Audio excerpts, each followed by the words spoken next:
Voilà, bonjour, on va continuer le cours d'intelligence économique. Aujourd'hui, on est dans le cours numéro 6. Et avant de commencer le cours, comme je vous avais promis la dernière fois, de répondre à deux questions que je vous avais posées, et j'espère que vous avez trouvé les réponses. La première question était la suivante. On avait dit que il y avait, vous le savez déjà, qu'il y a eu deux révolutions industrielles. La première révolution industrielle, la deuxième révolution industrielle. Et qu'aujourd'hui, on vit ce qu'on appelle une troisième révolution. Donc la question était, quelle est aujourd'hui, au XXIe siècle, la révolution que nous vivons? Bien sûr, la réponse est la révolution digitale.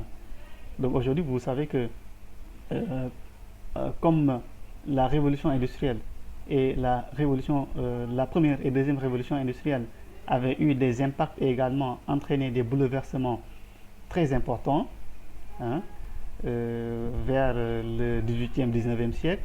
Aujourd'hui également, avec le 21e siècle, vous savez qu'aujourd'hui, les technologies d'information et de communication, euh, également le digital, aujourd'hui, a entraîné aussi, tout comme les révolutions industrielles avaient entraîné des bouleversements, aujourd'hui également, le digital a entraîné et même et continue d'entraîner, hein, de grands bouleversements, hein.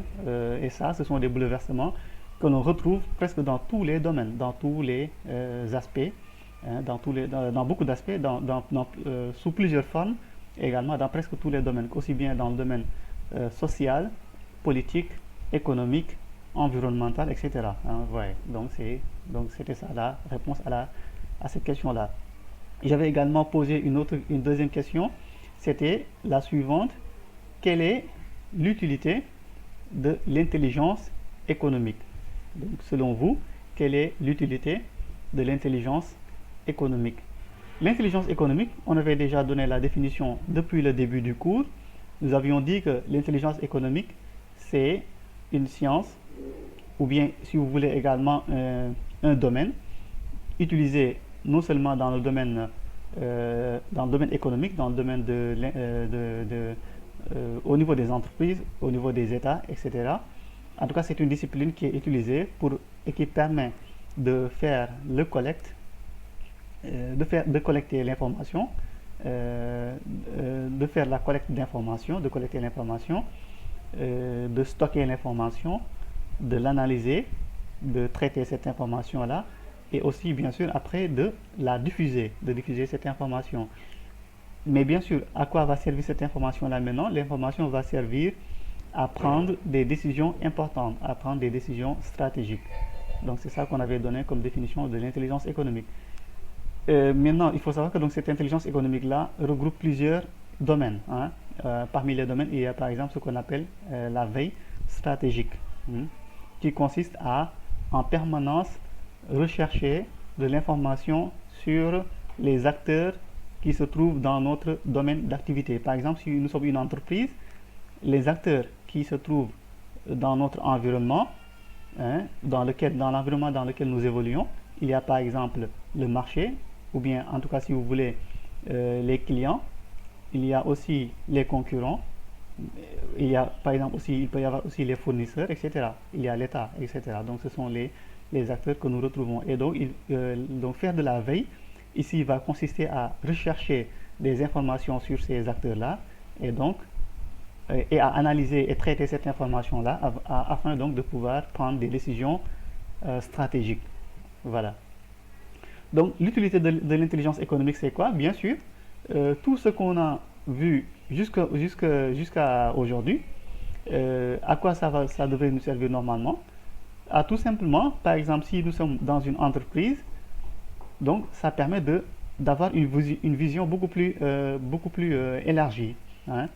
Donc, et ça permet aussi bien sûr de mieux comprendre le fonctionnement du monde, de mieux comprendre comment les choses fonctionnent aujourd'hui, et également d'être conscient de certains enjeux, et également de pouvoir prendre en considération ces enjeux-là dans la stratégie de notre entreprise. Si par exemple nous sommes dans une entreprise. Mais il faut savoir, attention, l'intelligence économique n'est pas seulement utilisée dans le domaine, au niveau des entreprises, hein, dans le domaine privé ou en tout cas au niveau des sociétés, mais également c'est un outil, c'est une discipline qui est utilisée également au niveau des États. Voilà, donc ça, il faut le savoir. Donc l'intelligence économique aujourd'hui est une discipline qui est utilisée non seulement par les entreprises, mais aussi également par les États et également par beaucoup d'autres organisations, hein. Donc aujourd'hui, si vous avez une maîtrise ou bien une certaine connaissance de cette discipline-là, ça devrait normalement vous permettre d'être mieux conscient, d'avoir plus, d'être mieux conscientisé, donc de mieux prendre en considération tous les aspects dont on a parlé jusqu'ici, hein, le changement, hein, du monde, hein, les nouvelles réalités, hein, au niveau mondial, les bouleversements qui ont été occasionnés par les deux guerres qui ont donc de 14-18 et de 39-45, et également tous les changements qui sont survenus après ces deux guerres-là également, hein. Comment également les choses ont changé avec l'apparition des technologies d'information et de communication, ce qu'on appelle les TIC, l'apparition de ces technologies-là, l'apparition également occasionnée aussi par l'expansion des marchés, les nouvelles régulations qui sont apparues également, la mondialisation, l'ouverture des marchés, la création d'organisations internationales comme par exemple l'OMS, l'ONU, le FMI, etc. Donc tout ça, ce sont des choses auxquelles aujourd'hui celui qui est initié à l'intelligence économique, donc il doit prendre en considération tous ces éléments-là, tous ces aspects-là dans ses stratégies, dans ses décisions, hein. Et donc c'est lui normalement qui doit aider l'entreprise, ou en tout cas qui doit aider l'organisation dans laquelle il travaille à prendre les bonnes décisions et également à pouvoir prendre en considération tous ces changements-là, tous ces bouleversements-là dans ces décisions stratégiques. Donc en quelque sorte, donc en résumé, c'est à cela que sert aujourd'hui. Donc si on voulait répondre à la question à quoi pouvait servir l'intelligence économique, donc on peut donner cette réponse-là, hein, à cette question. Voilà, donc sans plus